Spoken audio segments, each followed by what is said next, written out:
ఈరోజు దేవుడు మీతో ఏం మాట్లాడుతున్నారు? తన యొక్క బైబిల్ గ్రంథం ద్వారా దేవుడు మీతో ఏం ప్రమాణం చేస్తున్నారు? బైబిల్ గ్రంథం ఏం తెలియజేస్తుంది మీకు? The book of chapter 9 Psalms 97 and verse 11 మీతో ఏం మాట్లాడుతున్నారు ఆ వాక్యం ద్వారా? దేవుడు నీతిమంతుల కొరకు వెలుగును, యథార్థ హృదయుల కొరకు ఆనందమును విత్తబడి ఉన్నవి అంటే అర్థం ఏంటి? నీతిమంతులు ఎవరు?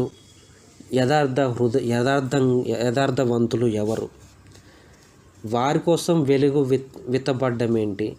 వారికి ఆనందం ఎలా వస్తుంది మీకు తెలుసా? అంటే నీతిమంతులు అంటే పాపం చేయని వారు, యథార్థ హృదయులు అంటే యథార్థంగా ఉన్నవారు, ఇతరుల డబ్బును కానీ ఇతరుల సంపద కానీ భూములు కానీ జాగలు కానీ ఏది విధంగా కూడా అక్రమంగా దోచుకోకపోవడము నీతిమంతుల యొక్క లక్షణం. దోచుకోవడము పాపపు వాళ్ళ లక్షణం, పాపం చేసేవారి లక్షణం. నీతిమంతుడు అంటే మీన్స్ ఏంటంటే వారికి సమాధానం ఉంటుంది, సంతోషం ఉంటుంది, ఆనందం ఉంటుంది. అది ఎలా వస్తుందంటే ఒకరు యథార్థంగా ఉన్నప్పుడు వారికి ఆనందం అనేది ఖచ్చితంగా ఉంటుంది. అది బైబిల్ గ్రంథం ద్వారా వారికి బైబిల్ గ్రంథం చదివినప్పుడు వారికి సమాధానం తెలియపరచబడుతుంది. చదివినా వారి నీతిగా ఉన్నప్పుడు బైబిల్ గ్రంథం ద్వారా వారికి సమాధానం ఉంటుందని బైబిల్ గ్రంథం తెలియజేస్తుంది. బైబిల్ ఇక్కడ తెలియజేసేది ఏంటి అంటే నువ్వు యథార్థంగా ఉన్నావు అనేది, యథార్థంగా ఉంటే నీకు ఆనందం ఉంటుందని బైబిల్ గ్రంథం తెలియజేస్తుంది. నీతిగా ఉన్నట్లయితే నీకోసం వెలుగు మీన్స్ సమాధానం ఉంటుందని బైబిల్ గ్రంథం తెలియజేస్తుంది. ఇక్కడ నీతిగా యథార్థంగా ఉన్న వారి కోసం బైబిల్ గ్రంథము ఆనందము, సంతోషము మీకు ఉంటుందని బైబిల్ గ్రంథం తెలియజేస్తుంది.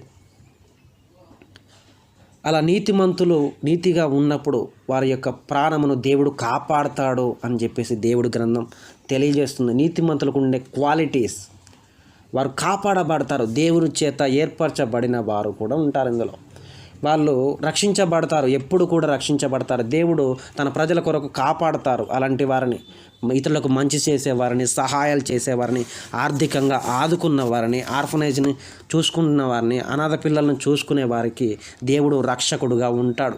దేవుడు సహాయం చేస్తాడు. ఈ పాపం నుంచి విడుదల పొందాలి అంటే ఒక వ్యక్తి మరొక వ్యక్తిని కొట్టినప్పుడు ఆ కొట్టబడడంలో తను రక్తాన్ని కొట్టబడిన వ్యక్తి రక్తం చిందినప్పుడు అది ఆ కొట్టబడ్డ వ్యక్తి ఎవరి ద్వారా కొట్టబడ్డాడో ఆ వ్యక్తికి అది పాపముగా ఎంచబడుతుంది. ఆ కొట్టిన వ్యక్తిని మళ్ళీ నన్ను క్షమించు అని అడిగితే తప్ప అతనికి సమాధానం అనేది ఉండదు, హృదయంలో ఆనందం ఉండదు. అందుకొరకనే దేవుడు తన యొక్క బైబిల్ గ్రంథం ద్వారా నీతిమంతుల కొరకు వెలుగును, యథార్థ హృదయాల కొరకు ఆనందమును విత్తబడి ఉన్నదని దేవుడు తన యొక్క బైబిల్ గ్రంథం ద్వారా మీకు బయలుపరుస్తున్నారు.